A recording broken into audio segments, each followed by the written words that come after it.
The Umbrella Corporation. Our business is life itself. This podcast episode is brought to you by nothing. Try it for free.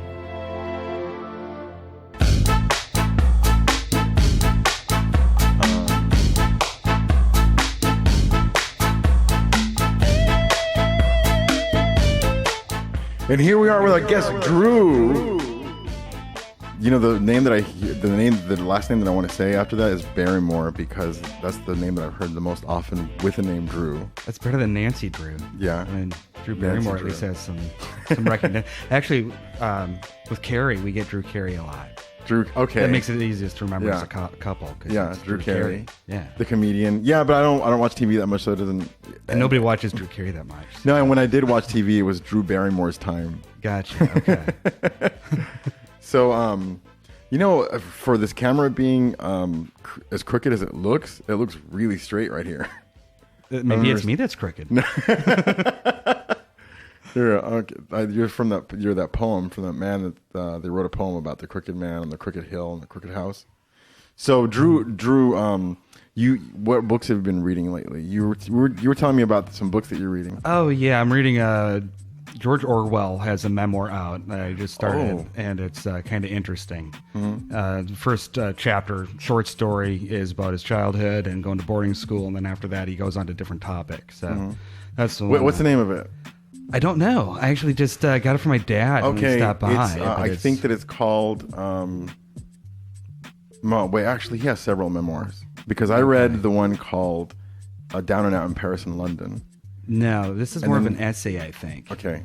Right, and then he has another one about some sort of socialist movement, and people would hang... They had a flag that they would all hang out of their window. Mm-hmm.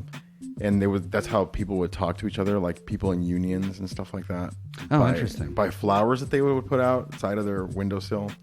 Okay. So it's not that one either. No, it's not. Okay. Yeah. Okay. And so your father gave you the book and he had ripped the cover off of it? No. I'm just not that paying attention to it. I just dove right into it, not really being too familiar with George Orwell's work at all. Yeah, that's great. I figured I'd check it out. He was really into it, so it gives me something to talk about with my dad. So. Yeah, that's a great way to approach art, and a lot of times, like movies and books, when you have no preconception about it. Oh, totally. When I check On Demand or Netflix, I really get annoyed because the introductions, they're not exciting. It is almost just like a brief synopsis, and it's very dry. So, like the cover could be really exciting, but after I read the description, I go next, just because it doesn't get me excited. I look at Rotten Tomatoes scores, and by the time I think I'm steered towards some commercially successful movies, when now I look for the award winners from South by Southwest or the International Film Awards. If they have those things on there, then I'll usually get. Yeah, I used to respect independent awards more than I do now. What changed? Everything became so popular and commercialized. Like all of it, Sundance. Does that even count anymore? Like Sundance Probably award not. winner, you know, and it just seems to be the course of anything that catches on or has any validity to it at the beginning. It's pretty soon it's not going to have. Pretty soon it's just going to be part of the machine. That's how they fight for distributors. I think a lot of those independent films. They could be really good, but if they don't have a distributor, it's not going to matter. They're not going to get to the audience. So I think a lot of weight gets placed on critics, and I don't know who actually does the voting. So it'd be interesting to take a look at that.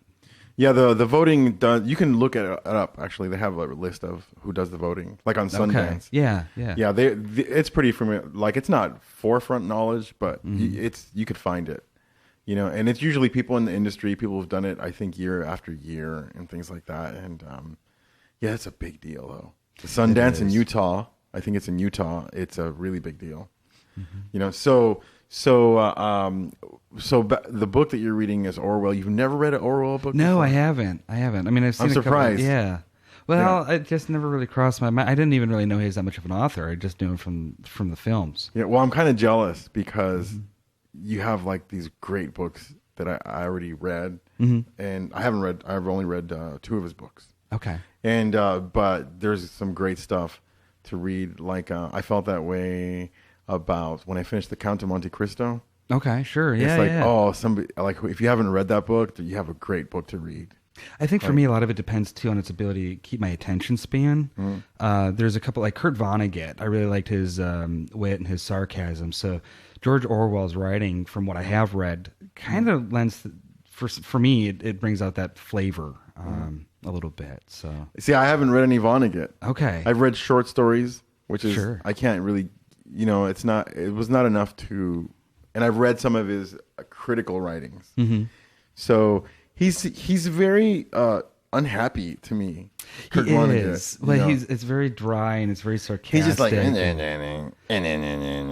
like, okay, I don't know if I want to listen to that tone. Well, the humor is such that it's a commentary, and it's a commentary. It's almost a counter story. A lot of his, from what I took from it, came from his experience in the Dresden bombing, and so he almost had a fatalistic viewpoint of humanity and how he would make fun of societal things that were important to people, and just kind of poke holes and tease it through really offensive characters. And some of his storytelling, it just Wait, were you I'm sorry, when I was adjusting the camera, were you mentioning a specific book?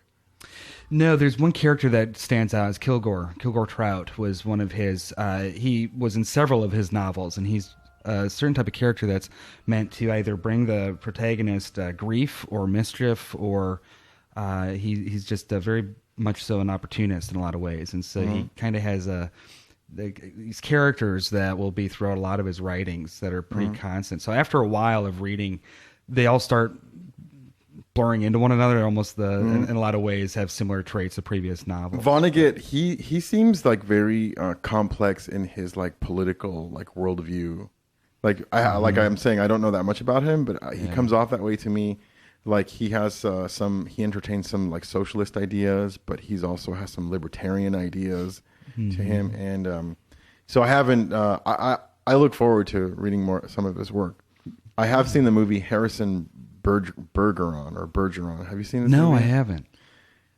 I think you can watch it online for free. Okay. And it's an interesting scary. movie. No, no, it's an interesting movie. Like it's uploaded on YouTube and somebody just doesn't take it down.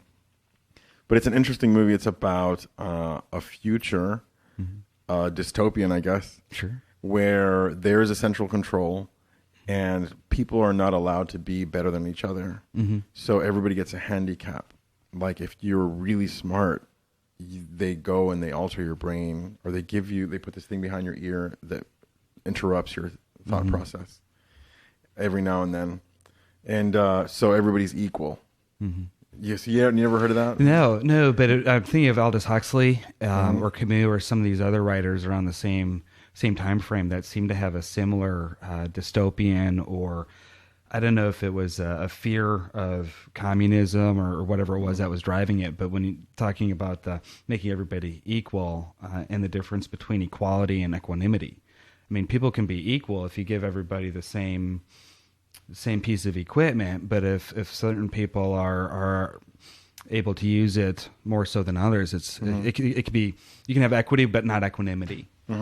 And I think people forget that. So equanimity would be, I'm not too familiar with the word or the difference between the two, but equanimity would be how it would apply to them, or what exactly they could do with it. How it applies to everybody. So for example, I was on my LinkedIn not too long ago, and somebody had posted this picture, and if you imagine a 5-foot fence, and you had a tall guy standing on a box looking over the fence, and then you had somebody else a little bit shorter standing on a box who could barely see over the fence, and then they had a picture of this little kid who was standing on on a box, and he couldn't see over the fence.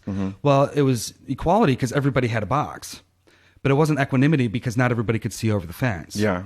And so the side picture was equanimity, where you give the kid 2 or 3 boxes, he can see over the fence, and the tall guy doesn't need a box at all, and the guy in the middle worked out with 2 boxes instead of 1. And so the idea being that you give everybody a box, that's great, but if they don't have the resources to deploy it, then so going back to independent film, anybody can make an independent film on a short budget, but if not everybody has a distributor, so you can have equanimity but not equality in the other way around. So a lot of talk about everybody should have equality, but it doesn't necessarily translate as people think it would. Yeah, it's not thought out well enough, and it's like a simplified thing to hang on to.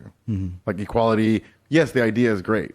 Like the idea of what you're talking about, everybody should be equal. Everybody should be able to, you know, approach the well and have water from the well. Yes, everybody should have that right. You know. Yeah. So yeah, I get the equality thing. Me personally, I would never deny it. Like I would never fight against it. Right. I would just leave it alone. You know what I mean? Yeah, like I would never be like, yeah, screw that. You know, I would just like, okay, that's a good idea. Let's see how that works out. Right.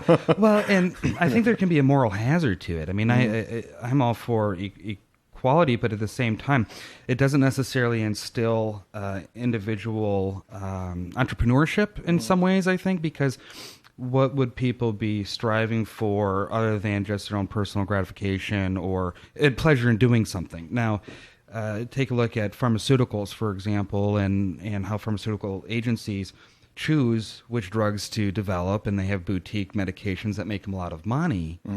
But when it comes to vaccines and other things, there's no market for it. So wait, when you say boutique medications, you're not talking about like really big people like boutique medications, meaning that you can only get them at certain stores or certain doctors. They'll actually make them specifically for people based on genetics. Oh wow, okay. Or they'll create medications for a specific illness that a few percentage of the population has versus.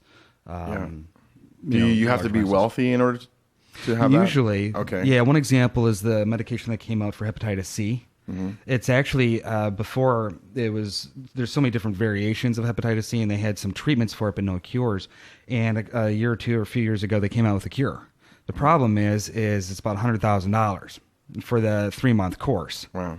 So if you can imagine the people on government-supported health care that have no copays, and all of a sudden they're picking up the tab, and so there'll oftentimes be things that come into the market that have a lot of value to a few people.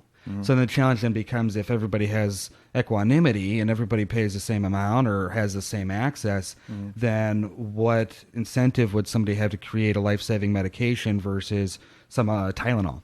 It's so there's always a so that medication can save somebody's life. Oh yeah, it has. Does it reverse it? Yeah, it kills the virus off to undetectable levels. I don't know if it truly gets rid of it, but it makes it undetectable. Okay, so I don't understand, like, if let's say the knowledge to get that done is there and the tools are there, why not just like make it ubiquitous, like everybody wears pants, like I don't know, like, you know, right? I don't understand, and I'm sure I can hear one of my friends right now already talking about the economics behind it, Goliath, and you know, and whatnot, the machinations and whatnot. Yeah, okay, I get it. The research and development, and like you're saying, the incentive to do so. What incentive would they have? I don't mean to interrupt you. No. Okay, so the incentive. I have, you know, I grew up in a family where I would get up and take my mom to the airport or my dad to the airport, and without any sort of feeling of resentment, at 3:30 in the morning, at 4 in the morning, I was happy to take it was just a no-brainer, you know, it was just like no thought. And so that kind of thing. And my cousin would help me out with my car, and we have a pretty big family. And my brother would help me out with this, and I would help him out with that. And never did we speak of exchanging money for it. It just didn't come up, you know. And so there's an incentive which that's within the walls of a household. Right. So we don't see the rest of the world. Or my neighbor, he's like some other dude. If my neighbor gets cancer, sorry, dude. Right. It's yeah, like, you're on your own, or good you know, luck with that. But there's like this much distance between us, and there's physical there's not much physical distance, but there's a lot of where we spend our time, theoretical or more, I don't know, non-physical distance. Right. You know, so do you think that society can move more towards like that household mentality? Do you think that it even should? I think in many ways it should, and I think in quite a number of ways it can. That's one of the roles of the government. A lot of people believe, now depending on who you talk to, there are strict viewpoints that libertarians or certain people would feel that government shouldn't interfere in people's individual decisions. But I'm sorry, my daughter is crying right now. I don't know what's going on over there. Okay, so... Well, it's. I think they can and they should in a lot of ways, but it comes down to mitigation of risk, and it comes down to the stories we tell ourselves, and the conflicts between America being very much for the individual success, pull yourself up by the bootstraps, crap like that, versus being so generous and helping. One of the things that you're describing is the benefit of a social network and who needs a social network. If somebody with a larger mass of economic worth, they don't necessarily rely on a social network as much to get by. And NPR, I wish I could remember the study authors, but they had some stories about people with wealth tend to be a little bit more less charitable.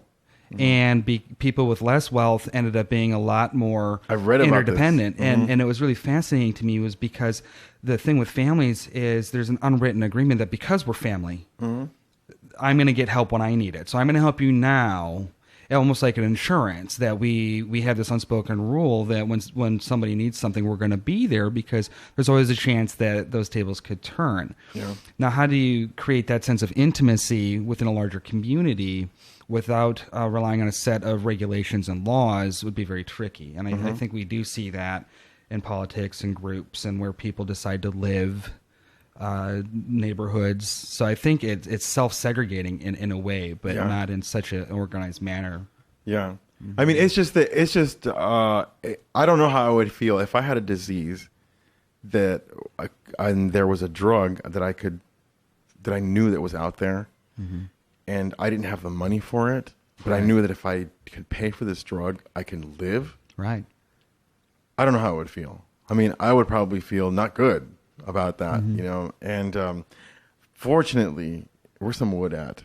Is this even wood? No. Fortunately, I've never really had anybody in my family get sick, believe it or not. I'm 42, and both of my parents are still living. They're older, and they have some problems, but... Nobody's passed away. I don't want them to. Right. It's going to happen. We're all going to go. But, so I've never really had experience with it. But I have friends who've lost several family members over years. And it's always been through long-term illnesses, like that kind of thing. And this friend of mine told me that was the biggest struggle. And to acquire money or fight with the insurance company and whatnot, and you're doing this as you're getting chemotherapy. Right. And I was like, well, that is just super cruel, and the funny thing is that it's invisible. If you don't have cancer, you don't go around thinking, or if you're somebody you don't love, if somebody you love has cancer, you don't go around thinking about cancer every day. It's just not healthy. Yeah. Why would you do that, right? And so anyway, where was I going with that? So living with a disease, not being able to get cured,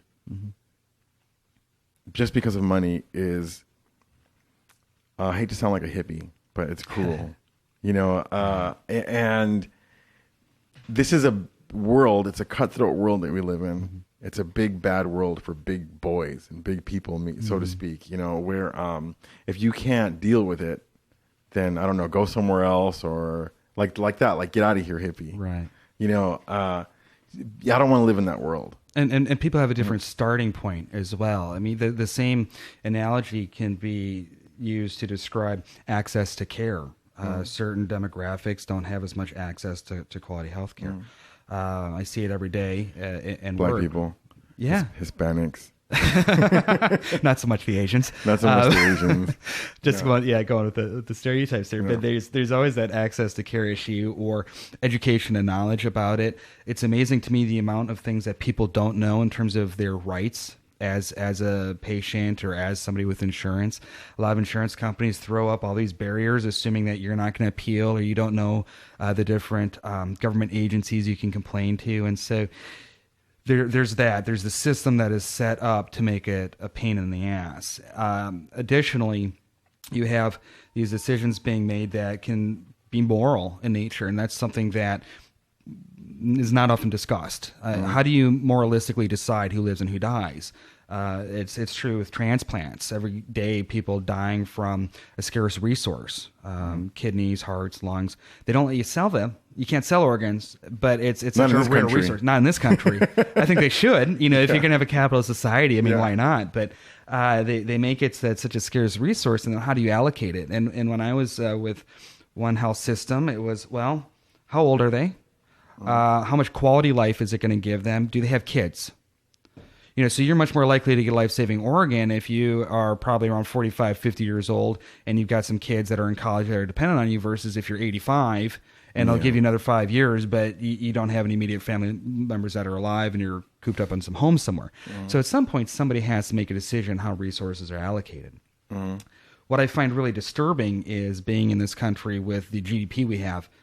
We have a lot more resources to allocate than any other country, and yet our overall statistics with health, quality of life, and the rest of it is crap. So that's something I can't reconcile. You look at the gap between our GDP and other countries, and it's so enormous. We squander so much money and waste it on stupid crap, and yet other countries have much better quality of life. Wasting it on bureaucracy or like Poppets. You know Poppets, the candy? Oh, yeah. I think wasting it on special interests, wasting it on stupid programs or stupid... I think it's just not efficient. It's not optimized. But at the end of the day, that's the part of living in democracy. It's one of the moral hazards of living in democracy because you have so many people making decisions versus a country like China where you got one party, one person. I mean, if they want to divert all the resources to one goal, they can do it. Yeah. The last time this country did something like that was getting to the moon, and that was just because we were in a competition with Russia and another superpower. So we can do it. That's if we went to the moon. Dun, dun, dun. I'm just kidding. Kubrick, you know, I'm just kidding. I entertained that idea for a little while that we didn't go to the moon. It was so much fun. Well, it is suspect that they did it within time frame that Kennedy wanted. Yeah. Well, after listening to astrophysicist Neil deGrasse Tyson break it down and talk about it, and you talk about the enormity of the conspiracy that would be involved, and the scientists that you would have to fake, and the people with degrees, and to pull that off several times, and then kill those people off, and bringing back moon rocks and looking at those, and there's explanations for everything though. Like the moon rocks, they fall here throughout the year.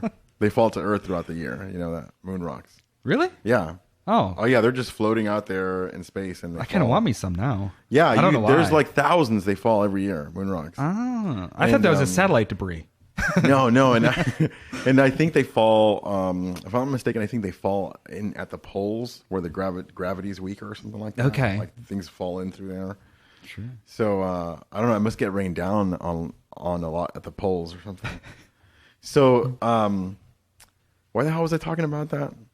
Because you're talking about allocation of resources. Yeah. The moral hazard of a democracy versus regime. Yeah. That can just decide what it look, wants to I do. run into in my line of work, I run into a lot of different people, as you do too, actually. But people when I run into foreign people, people who have moved here from another country, from time to time. Who, if we get into a political discussion, very often they see me as ungrateful. Really? Yeah. I never would have thought that from you. Yeah, they see me as ungrateful because they're like, you're complaining. This is the greatest country in the world. I'm living the American dream, et cetera, et cetera. Right. I'm like, you don't know what you're talking about. And, but to them, okay, if I came from some country where I was getting shot at every 3 days by the government or rebels or something like that, and my niece died, Right. something like that, and I came here and I could actually live in peace and go to work, and that would be like a paradise to me. And I don't know, I wouldn't know what any of these two dudes right here are complaining about.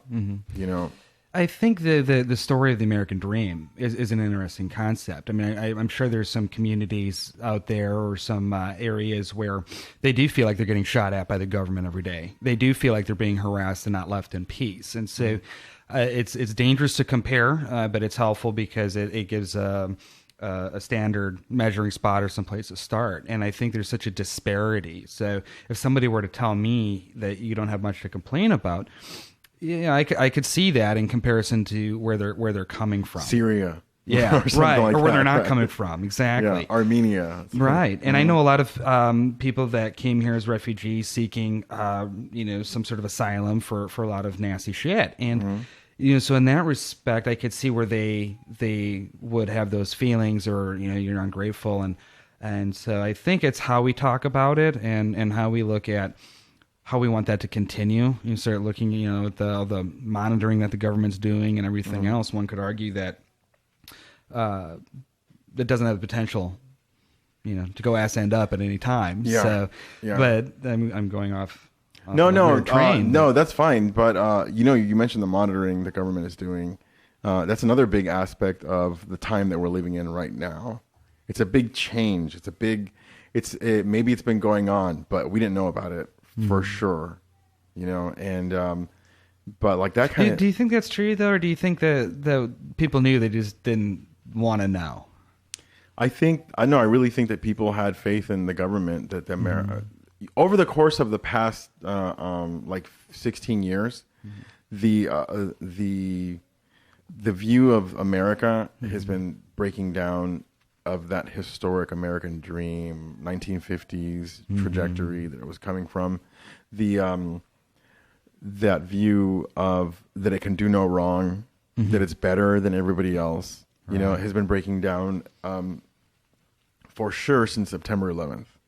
Yes, yes, definitely. And so it turns out, all these arguments would come up where we learned that we were torturing people. And then so there was the trying to downgrade or moving the goalpost of what torture is and what isn't, and then there's the argument of, so when that story gets old, then there was the argument of, well, we've always been torturing people. Right. It's nothing new. So this nothing new, that one, I don't know if people are still doing it because I haven't been on the internet as much lately, but the nothing new argument is so irksome to me.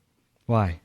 Because how old something is have anything to do with anything. It's been corrupt forever, Goliath. Right. So what?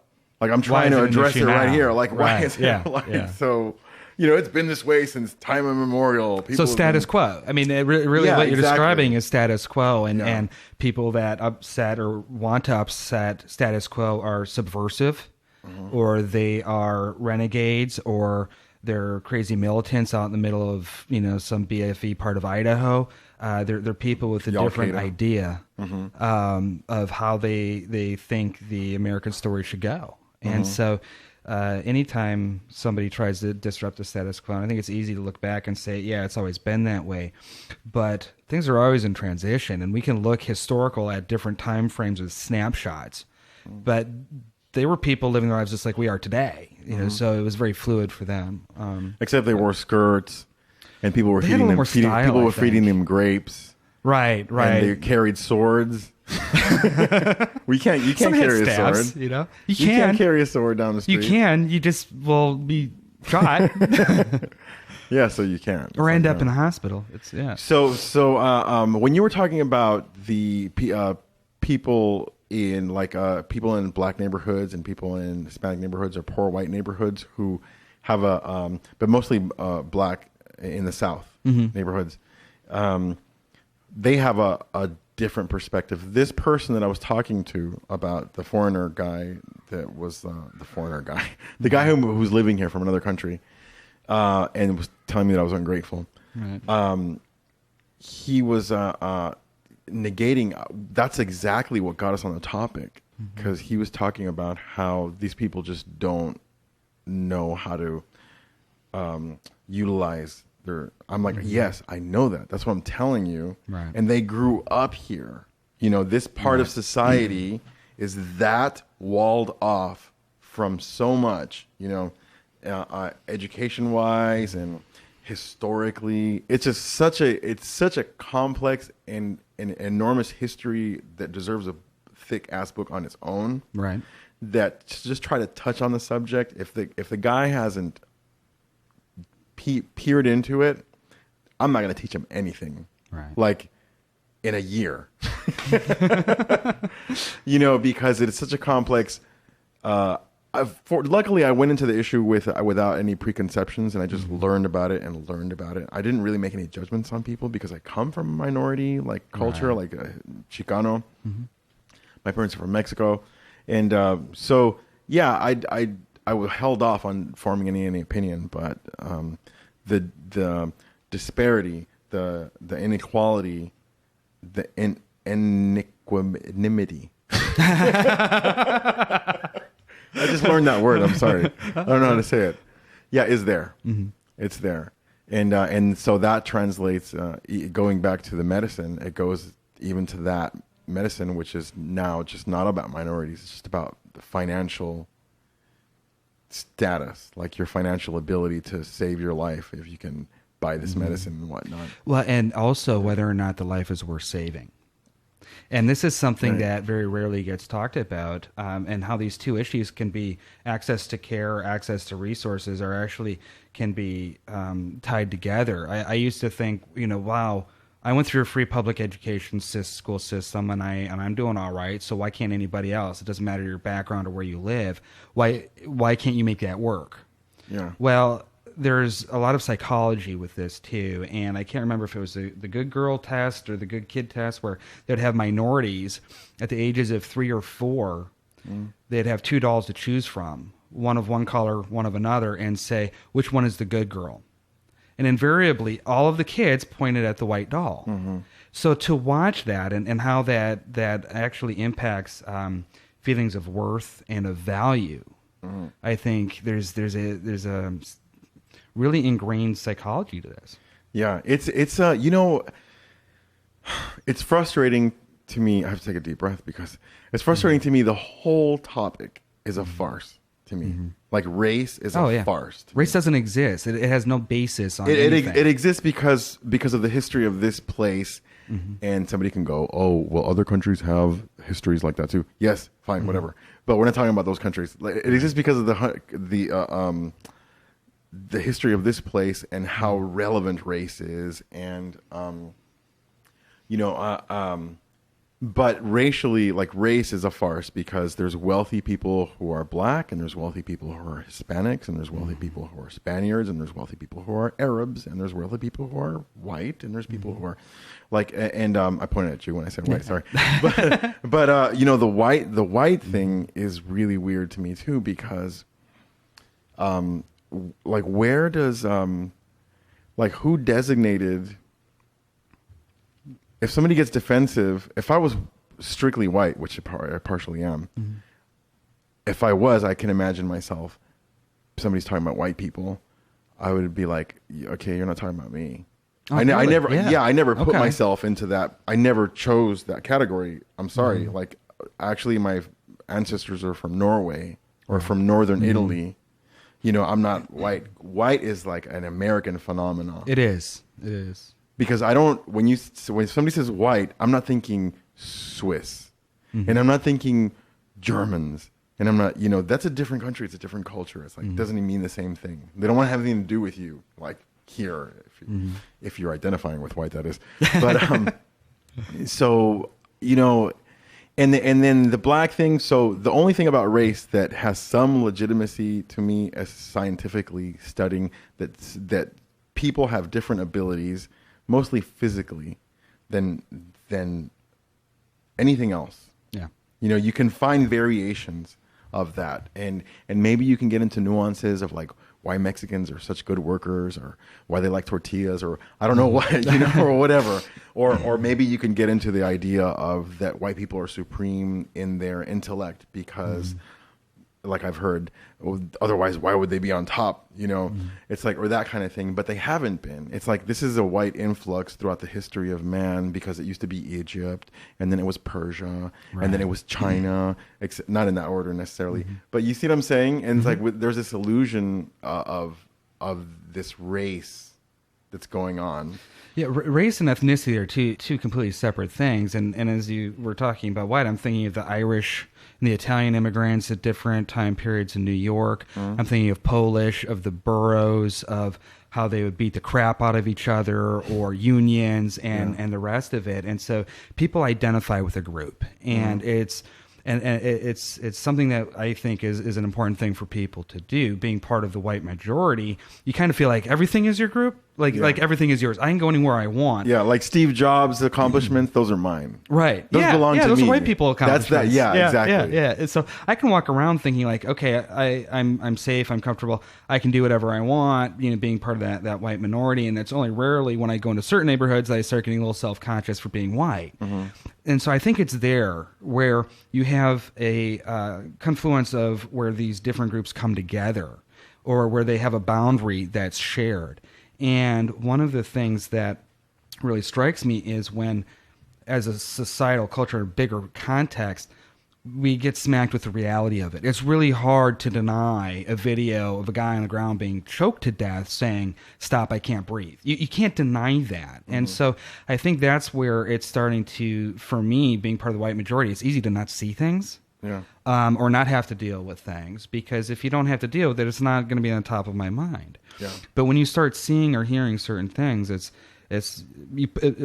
you perk up. You see it. You can't deny it. And I think that's what a lot of this country is dealing with right now, is that story and what the reality is. And now somebody else might say, "Man, we've been dealing with this shit for and you're just now realizing it." Yeah, it's you're true. An asshole, it's totally true. Like you can go back and it came out with Ice Cube and Eazy-E in the days of NWA, when they came out with "Fuck the Police." Coming down from the underground, that was an outburst and out of frustration, making those albums and stuff like that, and they just caught on like you wouldn't believe, because it was true, because it was real, and it was the first time that I saw in a national way of the voice of the ghetto come out through that rap album. It was super offensive, and people burned it, and the FBI told them they can't sing the song. Really? Yeah. And the police departments, like in Boston and wherever else, they told them you can't play the song in this Coliseum, or else we're going to arrest you. And they got arrested. Right. And because they sang the song anyway, they're like, "You're trying to stifle the truth. Can't silence my voice." Yeah. I'm thinking of Lenny Bruce, a Jewish comedian that ended up being kicked out of venues and banned from cities, literally because he was too offensive. And Lenny Bruce, yeah, really, yeah, he overdosed on heroin and died in a bathroom. Oh, wow. A broken man, because he was everywhere he went. He was too ahead of his time. And then later on, you get George Carlin with shit you can't say on television, or not that those things really have anything to do with NWA, but it's certain people. Well, they do. Yeah, I mean, they're finding a voice and they're pushing a boundary, and that's what I get excited about, is when I start seeing some people nudging those boundaries a little bit. And how do you stay relevant in our news cycle anymore? Everything is Twitter. It's instantaneous. There's no real, you mentioned earlier, looking into something. I haven't heard anybody use the term, "Oh yeah, I looked into that." And nobody looks into anything anymore. It's a soundbite. It's to keep it, how do you stay relevant? And I think people have to get more and more extreme to stay more and more relevant. But we're going to kill chickens live tonight on the Goliath Flores podcast on Elucidate. We're going to kill podcast. We're going to mallet a dolphin to death. Tune in. They do that in one of the Swedish countries. They slaughter animals in the zoo. Kids get to watch. Oh wow, they do really? They do. Crazy. Yeah. No, I can't. No, I can't even. I'll tell you what. Speaking of this, that brings up the subject empathy for me. Last night I was walking the dog, and I was listening to a podcast about a Radiolab episode called "The Cathedral," about a family who had a son, 2-year-old, with cancer, and I just their voices, and I could hear the kid's voice in there. I just started crying, and I couldn't I turned my back on the house because I couldn't walk in the house, and I was just like, that is just insane. I would have felt something before becoming a parent, but I just can't. I don't even. I don't mean to offend, but I'm just going to express myself. I'm like, there's no God. Like, there's no God how my mom taught me that there is. And there's no God how these people are worshiping that there is. Like, he's no, like, father figure. It's not that kind of anthropomorphization, if that's how you say that word. But it's not, there is no God like that. And it's like, and I saw a tweet one time from the tweet of God, because God has a Twitter. Oh, really? Yeah. Interesting. And this person offends all kinds of people all the time, but I think it's hilarious. And it said, mysterious ways, my ass. I just don't give a fuck. I would feel like that in the morning. Yeah. That's God saying, mysterious ways, my ass. I just don't give a fuck. So, well, why should he? Yeah, that's how I felt, because it's just like kids in a hospital, kids with cancer. Right. That's it.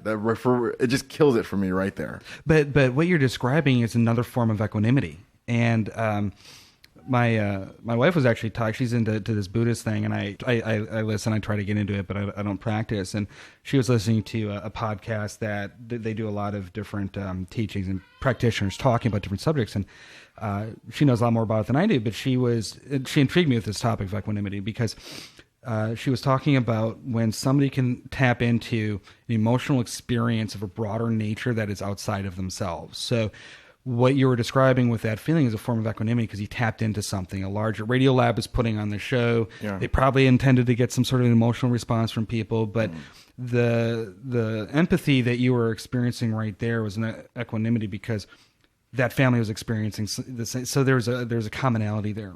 Yeah. And I find it interesting that you took it to thinking about God, because one of the tenets for me when I have a feeling like that is to not try and think about it, because to think about it means I have to try to explain it. And I get tired of explaining myself. Mm-hmm. Or like justifying my emotions myself. It's like, well, I have to put this in context of relevance. And it's like, well... Like how? Like you have to put it in context of relevance. I have to give it a context or relate it to something. So if I have if something's going wrong... Yeah, or if I'm angry or upset about something, I have to try and figure out why that is. Like, what am I so upset about? And it's like, well, who gives a shit? I don't know. Yeah. I don't want to have to try and figure that out. And I think people will try and rationalize or discuss emotions in such a way that it takes them away from the experience of the feeling. Mm-hmm. Yeah. And I think it can shortchange kind of what it means to be human. Yeah. In my approach, I could see how that could work. What you're doing. My approach, I couldn't do it. Yeah. Like I couldn't not give a shit. So I have to wall myself off. Really? Yeah. I have to. This is why it's one of the reasons, which is a long list, why I don't have a Facebook. Mm-hmm. But it's one of the reasons, one of the minor reasons, because it was like somebody having cancer that I hardly know here, and then somebody having diabetes in Dallas, and then somebody, and then I'm not very in touch with these people, but I could see, and I see a picture of them in the hospital, and I see some, and I'm just like, what do I say? I have access to them. I'm like, I can't, Yeah. It's like, because after I leave that arena, it's still with me. And it's like, okay, this is not natural. Yeah. It's not natural for me to look at I changed the way I look at Twitter. Okay. Because I filter news, whatever the topic, whatever the thing is going on, like Syria right now. I filter Syria to its own news feed, which is off my screen. And if I want to look at it, I scroll to the right. Okay. You see what I mean? So you have some filtering mechanisms there. Yeah, I do. So I filter my own news feeds. I have angelic troublemakers, which are political dissidents mostly. Actually, you can look at my lists. And I have people I know IRL in real life. Mm-hmm. And then I have just some random stuff. Then I have a flamenco news feed. And I'm just looking at I can look at these different ones. But I would have to actually exit. Really? A situation to. What I'm saying is I could I don't know. I could never work at a children's hospital for very long. I wouldn't think I would last. Yeah, no, yeah. There's probably a term to it. Like I think EMTs, like for example, get PTSD. Certainly. Yeah, because they see people in these situations. Or not even desensitized, because they just get so numb to it that they can't really engage. You almost have to shut off that part of the brain just to go through the motions and the mechanics of doing the job. Yeah. That it's not, the experience doesn't happen till later. And I think that's why people in those roles do very well when they function in those roles in crisis. But the minute they're not, then things start to fall apart. Yeah. And you can see that with a lot of professions. Like going, like police. Yeah. Like going to war. Mm-hmm. Yeah, I've seen that with all kinds of situations. The police officer is its own, like it changes people. Becoming a police officer, I haven't met many police officers, but as I've gotten to know police officers, this is a different kind of a person. They become a different kind of a person because they have a different experience and view about people, because they see people in certain situations all day, throughout their day, and that colors it makes up their experience.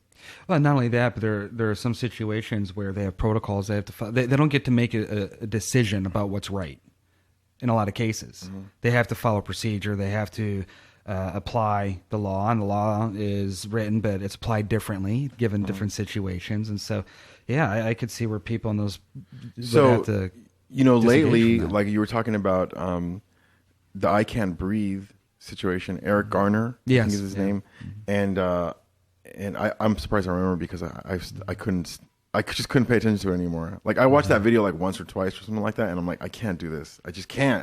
I won't do you any good. Right. Watching this, I'll do you much better in some other arena, But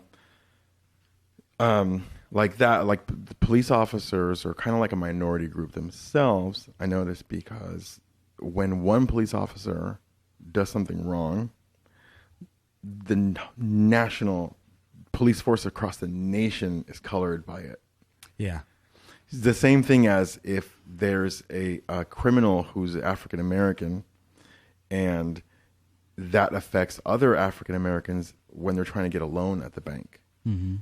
Where it doesn't work that way for the prominent culture, the what is it called? Dominant culture. Right. Right. And so it doesn't work that way. But police officers have that in a way going on too. Mm-hmm. Because, I meet, I do a gig during the day, and there's police officers around because I'm downtown. And I see them and I talk to them, and they're people. They all have their own little their own personalities. And I could totally see how that they dislike that, because they don't like me joking about certain things. Like that mysterious bag under the bench. Yeah. Well, yeah, no. I've just noticed that they don't think it's too funny when, like they walk up and I start singing. I just change what I'm singing, right? Mm-hmm. Like I'm like, hay que tener amigos con un corazón tan grande. I shot the sheriff. Sure. And I did, whatever. And they don't think it's that funny. Everybody else thinks it's funny, but they don't think it's funny. I thought that they would think it was funny when I did that. Well, it's what I find with that when I interact with authority figures on a one-to-one basis, they're very much humanized to me. But when I think about what they need to stand for, and as a person, you're part of a fraternal order, in most cases fraternal. I mean, no offense to the lady cops out there, but historically fraternal order, and what they're supposed to represent in society and the standard to which they're supposed to be held. And then you look at them and it's like, well, they're just a human being like everybody else. So or I think of judges passing sentences, but they're just a dude with white socks. Yeah, you're talking about something that's very important and easily overlooked. Mm-hmm. That what you're talking about right now, because it's hit me before. I've been talking to a police officer, and he's not one of the brighter ones. Mm-hmm. Okay, and this guy can take me away. This guy right here, who I'm probably more educated than, can grab me, pluck me out of my car or society, and put me in this like meat holding tank I can't see my kids. I can't see my wife. I can't see my family. I can't have no rights. I can't, I can make one phone call or whatever. And he's just another person, just like me, and maybe not even as smart as me, or maybe not even as good of a person as me. Right. So that's scary. So the only thing that gives him any sense of order is that he belongs to a certain type of gang that's sanctioned by the government. I mean, now you were thinking he can do those things to you. I'm thinking, well, he could save my ass if this guy tries hassling me. Yeah. So it's interesting how what they're framed at looking, is what they're looked to by different groups of people, and really they're just another person with specialized training. But once they put on that uniform, they're supposed to be held to a certain standard. And my daughter is calling me over here. ¿Qué pasó, baby? She's the authority. ¿Qué pasó? Ahorita yo salgo, ¿ok? Ahorita voy a salir. ¿Ok? I love you. Dame como 10 minutos.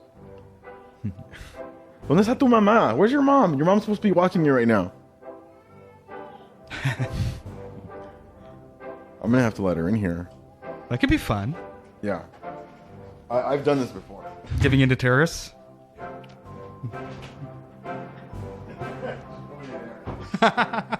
She's going to come around from the other side.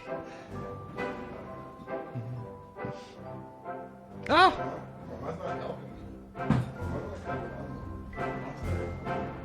¿Quieres ver la cámara? A ver, vamos a ver la cámara. Mira la cámara. Esa es la cámara. ¿Ves la cámara?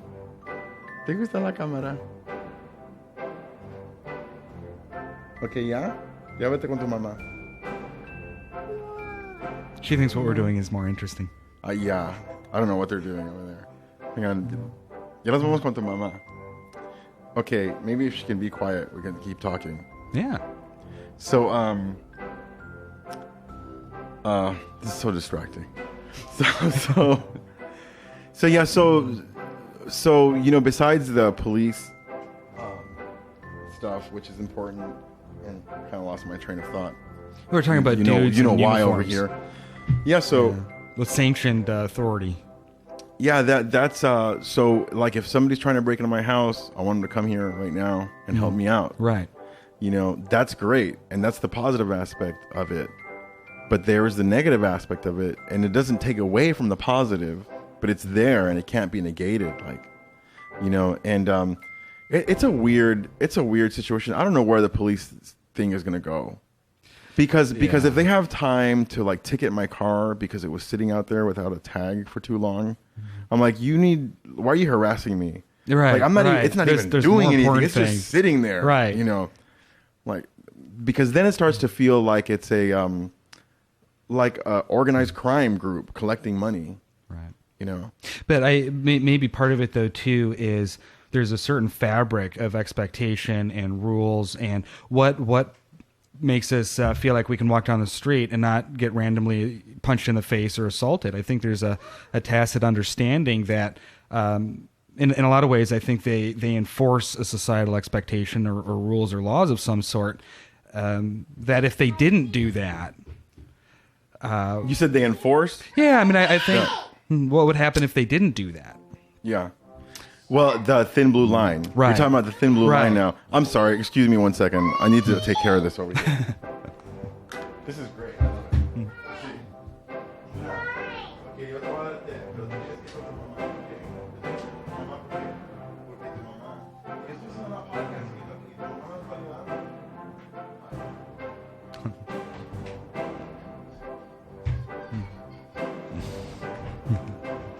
I can edit that if I need to, but I don't think I need to. Nah. So the thin blue line, I usually add music to that situation.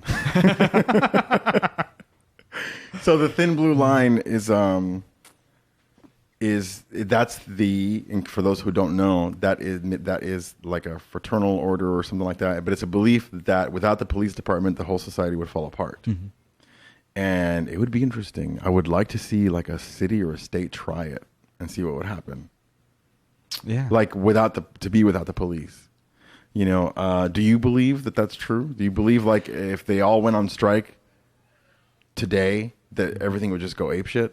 I don't. I think it really depends on the part where people are living. I think when I see riots, or I looked at that Ferguson thing, where even if they had police, they were ineffective to do anything about it because it would have just inflamed the situation even more. There was an interesting speaker on Bill Maher, and people were saying, well, why are they rioting and destroying businesses in their own community? And he says, none of the black people there own a CVS. What are you talking about? These are corporations in our neighborhood that are taking our dollars and treating us like shit. Why would we not? And so I think depending on where somebody lives, if somebody lives on a hill in a gated community, or it takes a while to get there, mass transit. So I think at least in the initial stages, it would probably be contained to certain localized areas. Yeah. But the bigger context, what people forget is that revolutions happen. You can look over the course of time in France and Russia and maybe not as well. It actually did happen in this country with the rednecks and the Italians out in the Appalachians with the Pinkerton police. And there's actually a war that happened there over mining. Yeah. It was over miners. 1800s. Okay. And the Pinkertons were private. They were private detectives, but they were actually hired mercenaries. Andrew Carnegie, when the mills tried to unionize, they picked up arms. As in Carnegie Hall. Yeah. He had his mills, and they wanted better working conditions. They called in the Pinkertons and shot them all up. Yeah, machine guns, right? I don't know if they had that. Yeah, I mean, it was, but I mean, Gatling it was guns. People. They had taken over the factories and walled it off and barricaded it. So it'd be like a union coming into a business and taking it over and having a big sit-in. Yeah. And then Pinkerton coming in and just shooting them. Yeah. Because it was Carnegie's property. So, I think that people can forget that when a group becomes so disenfranchised, there are repercussions to that. So I think the thin blue line for me is a balance between placating and enforcing, a little bit of the carrot and the stick. I think that if the police went away, it would definitely have an impact in certain areas, but it's not until it's going to have a direct impact on those people that have power that anything would really get done about it.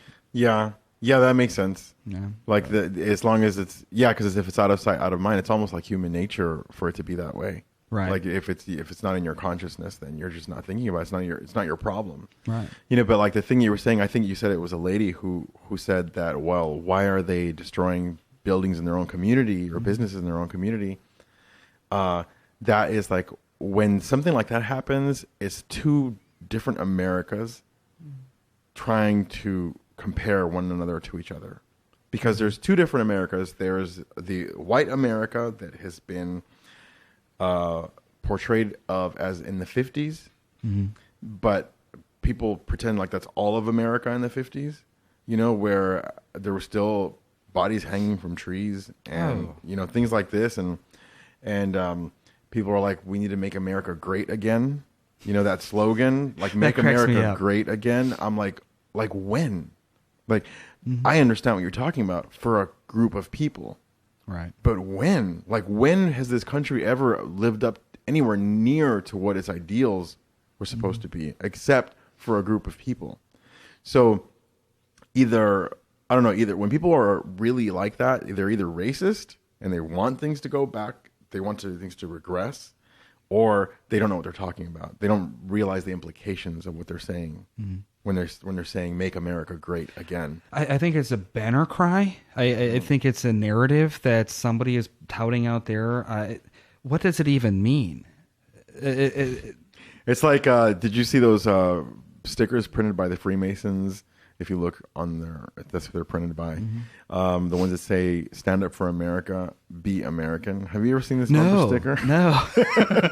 I used to have. I kind of want one now, though. I had two. I had two for the longest time. See, you should put it on a car and deck it out with the Mexican flag and some mariachi music. That would have been good. I wanted to put it on my car. I'd be more worried about what would happen if the immigrants left California than I would the police leaving. Yeah, man, that would be really bad. Yeah.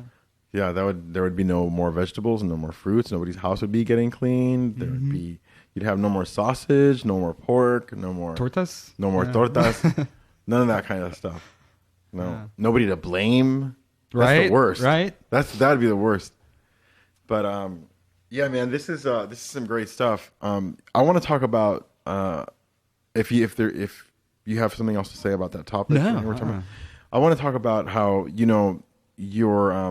your views, like your you seem to be somebody, I don't know how, quote unquote, spiritually aware you are, but I'm saying not that there's a school and like degrees for it, right? But you seem to be somebody who's interested in more, you're interested in like yoga, and you're interested in Buddhism, and you're interested in Eastern thoughts and different ways of thinking and different approaches to looking at life. How is this affecting your view and first of all, your professional work, and then how is it affecting your view politically the rest of your life? Like how you're living, where you're living. Well, so I grew up Unitarian Universalist in a pretty large urban area. Yeah. And our Sunday school was learning about other religions. So even from the ages of 6 on up, we were, every year was a different, so we would learn about the Quran and Hinduism and all these different, and then personally growing up, I was really into Taoism. My father was really big into Eastern philosophy. Wow. So I did a lot of meditation, a lot of Tai Chi when I was 13 through 15, did some Japanese martial arts, and part of it impacts me in that I don't necessarily feel like I have a detachment to certain things, but what attracts me to the Buddhist mind frame is this sense of attachment is a source of suffering. So the idea that being attached to self, being attached to ego, being attached to status, being attached to it could be material things, that nothing is permanent. Everything is impermanent. Is that? Yeah, we know what you mean. Yeah, we know what you mean. I'll throw another word. Like everything goes down to stasis of entropy, a larger source of chaos. Everything breaks down. So there's this idea in some of these philosophies, more so than the religious aspect. Buddhism as a philosophy is different than some of the Buddhist religions, but ultimately that attachment is a great source of suffering. So I try to. It impacts me in my work because one of the things I do is I work with physicians, sometimes patients, family members navigating a healthcare system, and I have to be able to understand somebody else's viewpoint because people will be very focused about what their particular role is. Nursing will be focused on nursing. Doctors will be focused on doctors. Admin will be focused on the bottom line.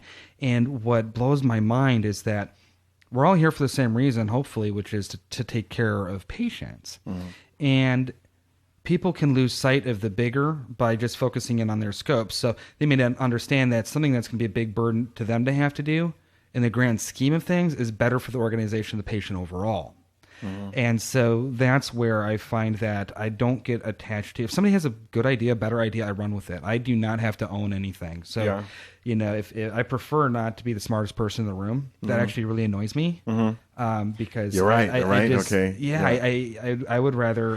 That shows how smart you are.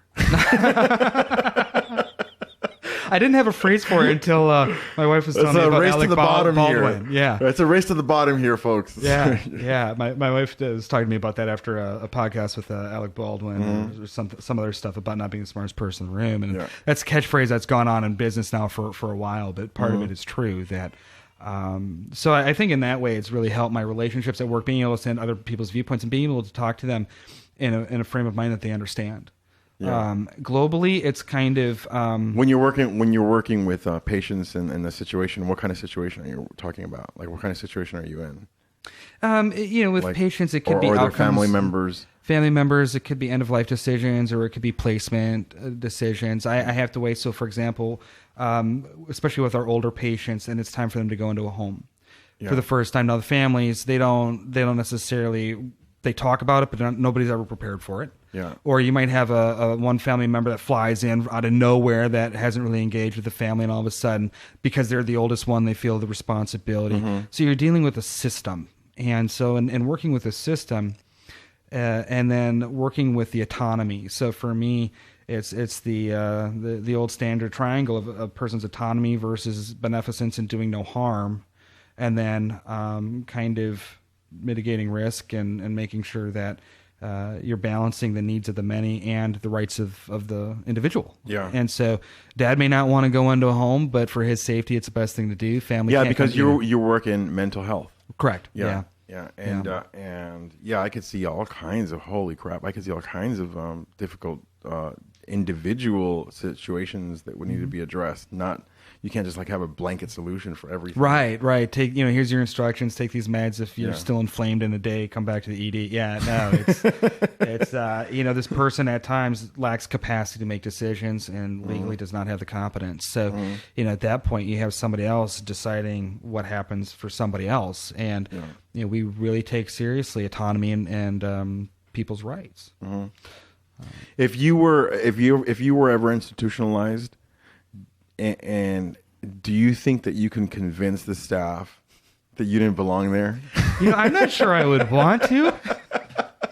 And actually, it's the convincing them that makes them think you're more crazy. They knocked you out, right? If somebody knocked you out and put you in there in Minnesota. People that are crazy. My name is. I know people that are crazy. Crazy is not a clinical term, but he didn't say best. that. Yeah, I'll beep it out. Yeah, batshit crazy people. They actually do not believe they're crazy. That's what makes them so fun. So the people that try and argue their sanity are usually the ones that are the most delusional. Yeah. Now there's levels of delusions, but no, I think the process of going crazy is scarier than the end result. Yeah. I think after a while, I'd probably just like getting my meals prepared for me, not having to clean anything. I can, throw poop at anyone I want, and then I get a shot of Ativan. You can't beat it. Terry Pratchett, you know who that is? Oh, yeah. The author? Yeah. Ringworld. He's going through, Alzheimer's, menopause. He's going through he's going through menopause. Believe it or not, no, he's going through Alzheimer's. He has Alzheimer's and a rare form of it,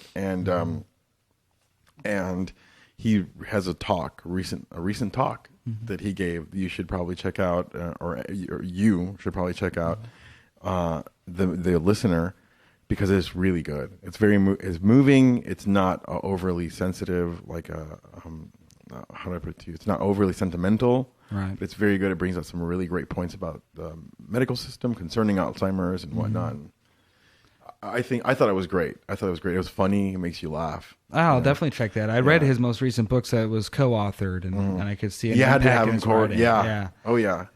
Yeah. And okay, so the world, the way that you're like a more yogic, for lack of a better word, that kind of Eastern philosophy, how does that impact your view of the world? Kind of in a really shitty way, because it's easy to think in the here and now, and everybody talks about mindfulness and being in the presence, but then part of me is kind of like, oh, who the hell cares? We're all dead anyway. Like, I'm a Walking Dead person. So if I really want to get fatalistic about it, people are born dying. And it's just the manner and the speed in which we get there. Yeah, that's funny. So in the that's funny, because I just thought about that this morning. Yeah.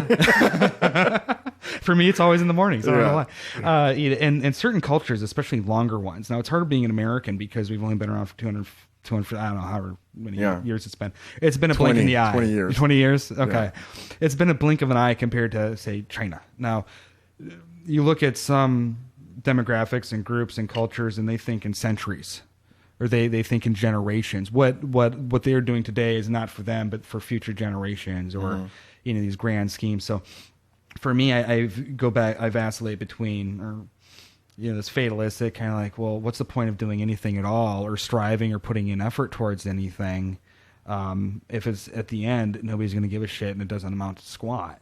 And then that gets really kind of depressing. And then other parts of everybody's gonna die. Yeah, it's very dystopian. Isn't that called nihilist? Yeah. No. I no. think nihilists truly don't care. I think somebody can care and still be a fatalist. I think, like Vonnegut, to go full circle, I think Vonnegut, he wasn't a fatalist, but he was definitely, had that sarcastic slant on humanity's chances. And so I think that people that need to be able to laugh about it. And then in the near term, I think I just strive to do good work.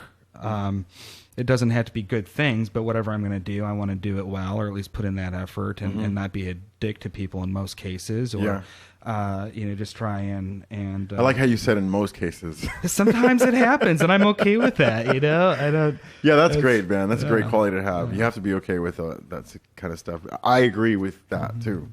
Like, I know that I'm not always nice to everybody, or I might come off as insensitive, depending on what's going on.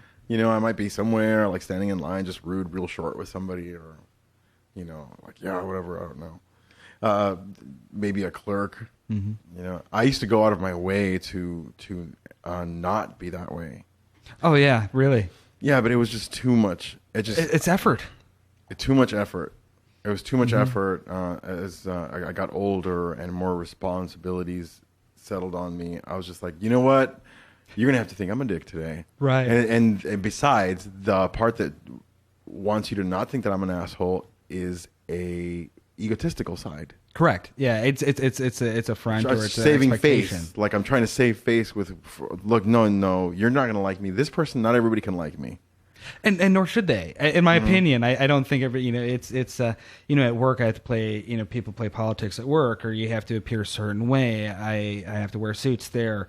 When I'm not, I'm usually, if people just knew all my tattoos and everything, they would think differently of me. So I get really tired at times of people exist in different worlds. And it can be really exhausting because there's only so much inner resources that people have. But to survive and get by, whatever it may be, people exist in different worlds. Their work life, their spiritual life, their home life, their personal. For those people that are lucky enough to have personal, with government spying on us, I don't know if that's possible anymore. But so I think that when I identify as to what is the self, for me, it's going to depend on what situation I'm in. It's never constant. I look back at the crap I used to do to the crap I'm doing today and never thought they would have jived with the kid I was. Like when you used to rob liquor stores? Well, when I was a part of a motorcycle club, yeah. I mean, I've ggone through a few iterations. When you used to hit old ladies with the bats? Yeah. No, not the old ladies. They usually swung back.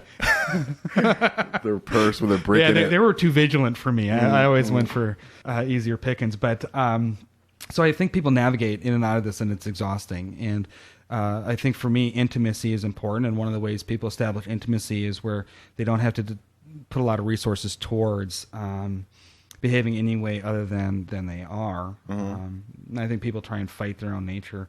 I'm not advocating for everybody to be assholes to everybody, but maybe if we were, we would not be. Okay, so you're in mental health, and it's kind of maybe this question has too much pressure on it, but you're in mental health, and what is your definition of sanity?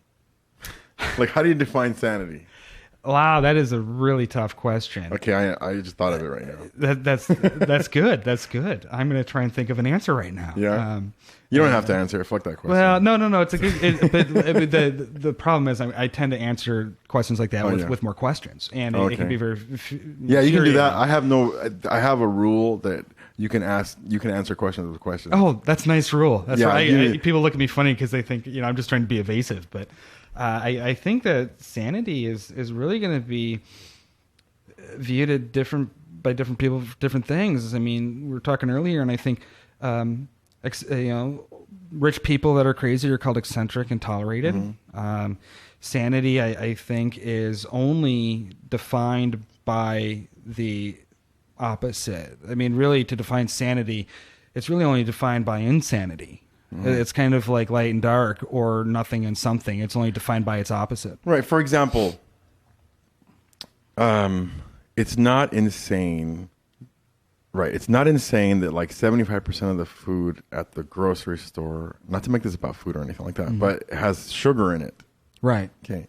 And when you eat like 75% of that food, cumulatively, whatever, if that's the word, like symbiotically or whatever, like together, it's a lot of sugar. Or if you, I'm reading The Jungle by Upton Sinclair right now. Okay. I'll have to check that out. Okay. Don't read it at night. Oh, really? Okay. See, now I'm going to have to read it at night because I'm oppositional. Okay, great. So I'm reading that book, and I didn't know what it was going to be like completely, but I was like, okay, this is some bedtime reading. I have it available on my Kindle. So I'm reading that book, and they start talking about the factory farming industry. It's a historic book. It's not a new book. It's just about the workers. Sure. And they're from Latvia and what other places. And I didn't know I was going to go into that much detail about. So is that the way that we treat cows, if you're familiar with what it looks like, or pigs or chickens or whatever? If that is sanity, that is kind of insane. That's really insane. Like, but it's not. because it's normal. ordered. It has an order to it. I think it's hard to. Isn't that even crazier? That's to me is the insane part, but it's also the part that might make it seem more sane because it's structured and it's ordered. I was like the cows. The cow gets strung up by one leg. Yeah. This machine slits its throat. And it's like, I was making a roast beef sandwich the other day, and I was thinking, man, I should try and cut back on eating things that have a face, because I'm picturing this cow with this face staring at me. And well, it doesn't work. It doesn't work. No. The abstraction, it's too far. It's too much. You would have to visit it like weekly or bi-weekly or something. So we're sterilized from it. There's certain things that disgust us, meat. Or I don't think people think of meat as an animal anymore. It comes in a nice little styrofoam tray with plastic wrap. We do the same thing with death and processing. From the time that you're a tiny kid, you see that's what you see as meat. Right. The styrofoam packaged, the butcher, the friendly butcher. But even the carcasses are behind the counter, behind in a back room somewhere. You might hear a saw, but what they bring out is on a tray, and it's a nicely looking marbled steak. It's so I find it really interesting that I think we try to separate ourselves from maybe parts of us that are a little bit more considered disorderly. What I mean by that is more better cavemanish. Everybody wants to be so cultured or sophisticated, and I think we try and remove ourselves from anything. Right. So as long as we kill things like a la Hellraiser, it's cool. Right. Yeah. Yeah. It is. With that level of insanity, just this really well thought out method. Efficiency and distribution.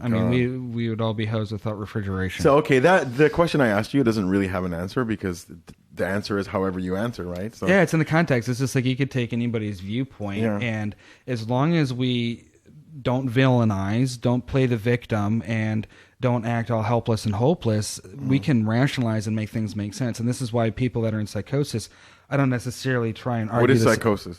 Psychosis is an altered mental state, and it's a distortion from reality. People can either have a delirium, they could have believe and have fixated ideas, often like helicopters.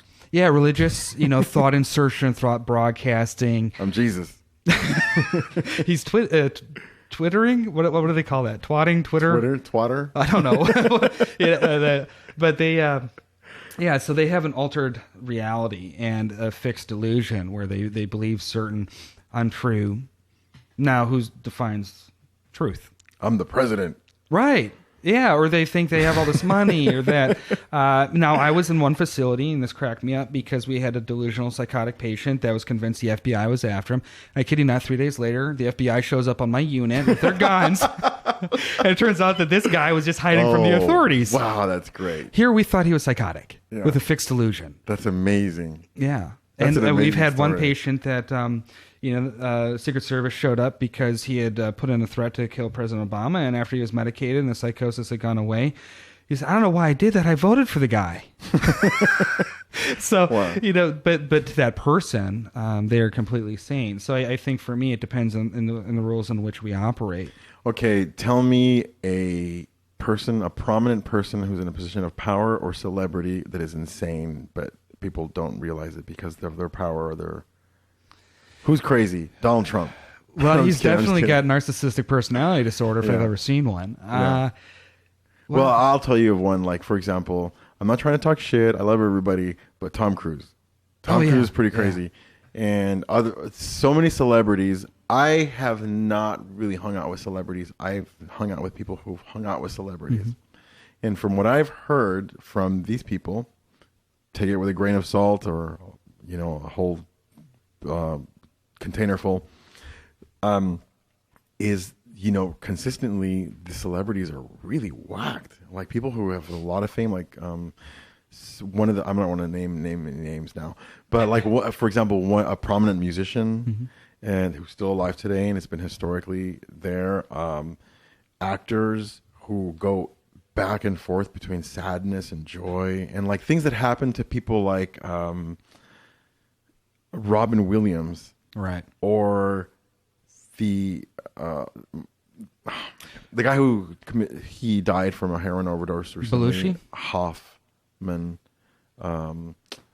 he was a serious actor. He's like a ginger. Oh, It's okay. like a blondish hair. He's kind of a little overweight. Michael Hoff.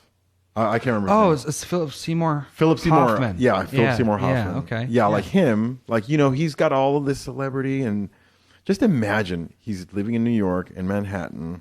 He can go to the cafe and drink a cappuccino and read the newspaper if he wants to. Maybe smoke a joint if that's what he's into. I don't know.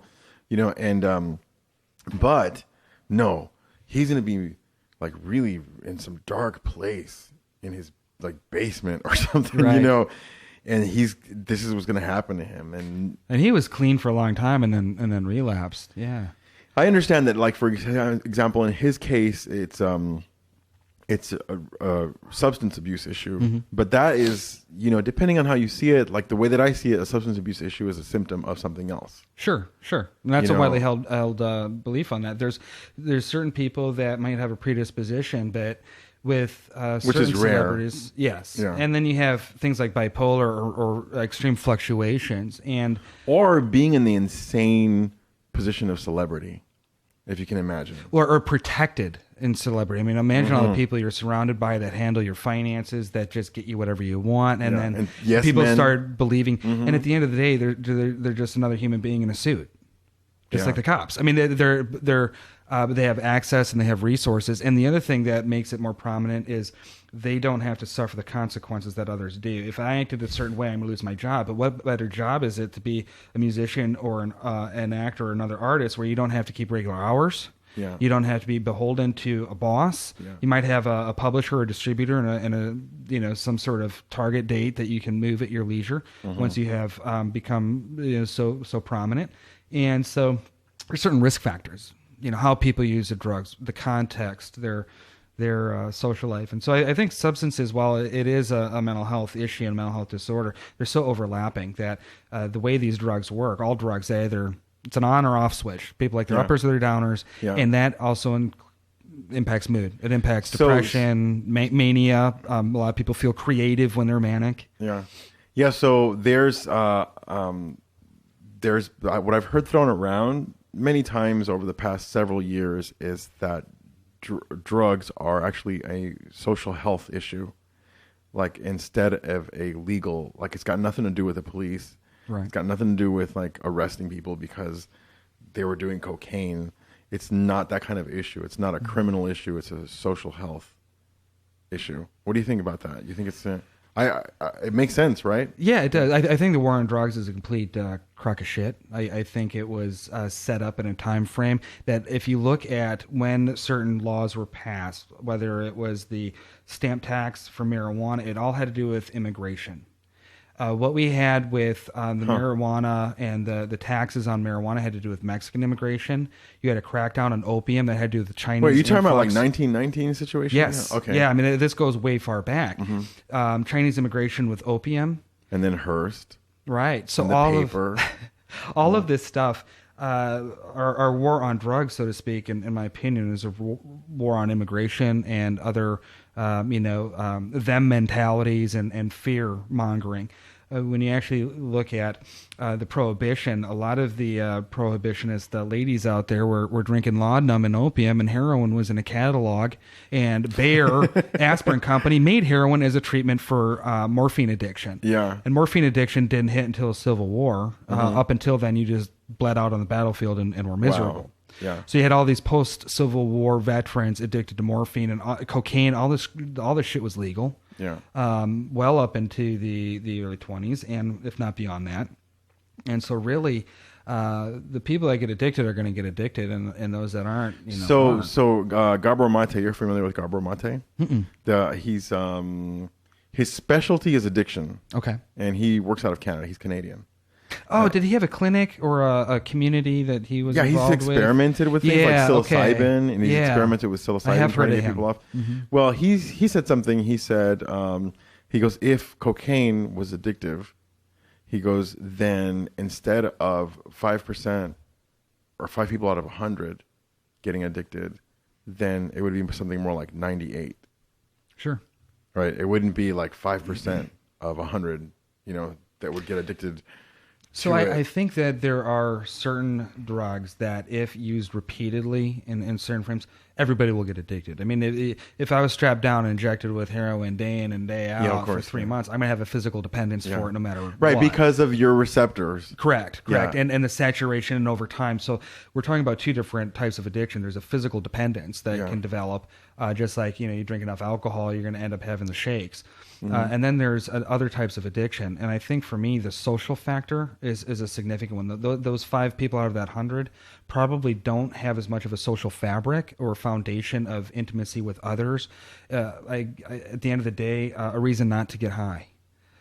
So now if people have families, they're going to be a little bit more inclined to look at the risk versus reward. And they've done studies with rats, and they found that inducing a rat to use cocaine and the rate at which it leaves its young, or the rate at which it uses cocaine, depends on how old its offspring are. Oh, wow. What they don't tell you is that, and I read this in a book, I wish I could remember the name on it, the Scream, or something having to do with the war on drugs, came out recently, is that you take the same mice and you let it play with other mice, they don't touch the stuff.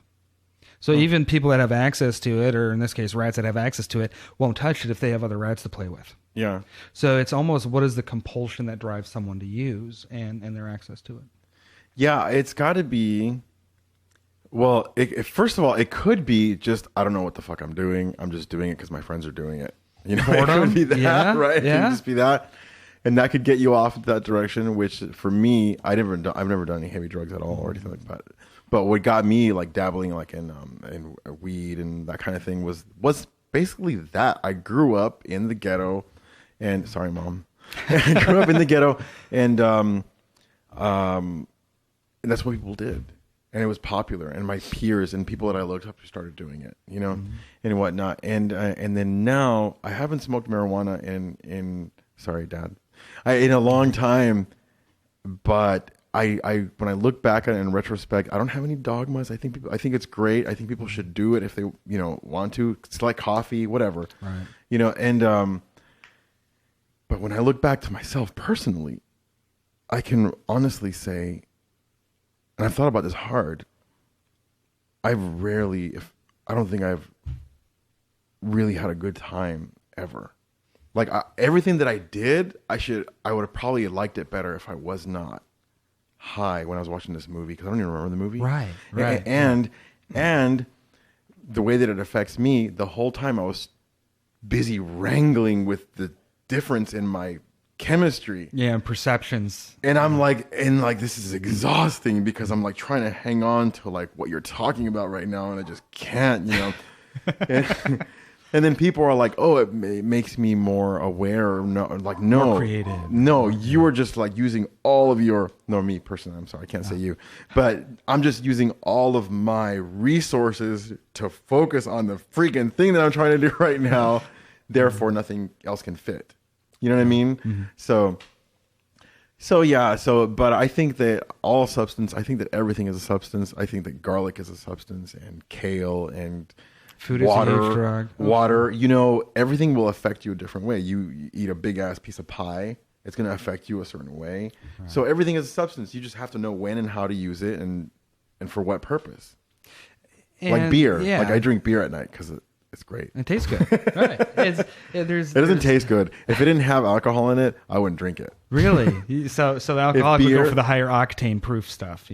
Yeah.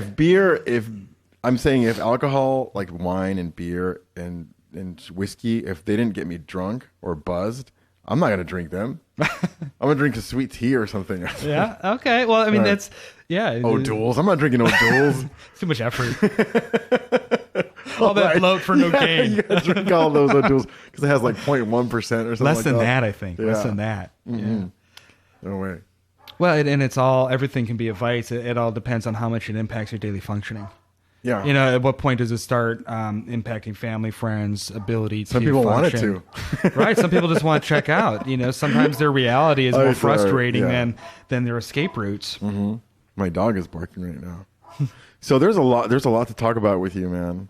And you're going to have to come back. Oh, definitely. It's been a lot of fun. Yeah, we've been here for an hour and a half already. Oh, really? Yeah. Okay.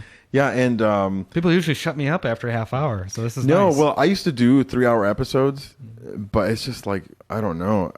For me personally, in the audio syncing process, it just takes just too long. No, sure. You know, so because I have to sync the audio because people don't know this, but unless they work with video, but when you do long video over audio, the video card doesn't agree what 1 second is exactly with the audio processor. So is that why, like, when I watch anime and like the words, I can hear the words, but it doesn't match with anything else on the screen? No, that's translation. Okay. That's translation, right? No, but so you get this drift. You get this drift, and as time passes, the voice goes out of sync with. Oh, that's kind of cool. Image. So I have to keep pushing it back or forward, or it's like. So yeah. Hang on a second. Yeah, I wanted to ask you about where you're from, but we'll talk about that another time because you grew up in Minneapolis. I did. You did, right? I did. Yeah. It's a place like I told you. I think I told you I haven't thought about Minneapolis very often, and Most people it's don't. a cool ass word. Yeah. It's probably a Native American word, right? Minneapolis. Yeah, I think Right? so. Minneapolis. It sounds like Most of the stuff up there was. It sounds like a big Mississippi. city, especially because it sounds like the word metropolis. There is a metropolis. Actually. There's a metropolis Not in Minneapolis? Minnesota. I think it's in Illinois somewhere. But yeah. No, Minneapolis is cool. From Minnesota, Garrison. You're not going to make me say Keeler the O's, are you? Does your family talk like that? No, all Fargo like. Yeah, that's more northern, closer. northern. Yeah, out in the. But every once in a while, it comes out. Yeah. Yeah, that's cool. I try to hide it. Yeah, I don't know why. Yeah, probably when you start boot. drinking. Yeah. Start drinking some beer.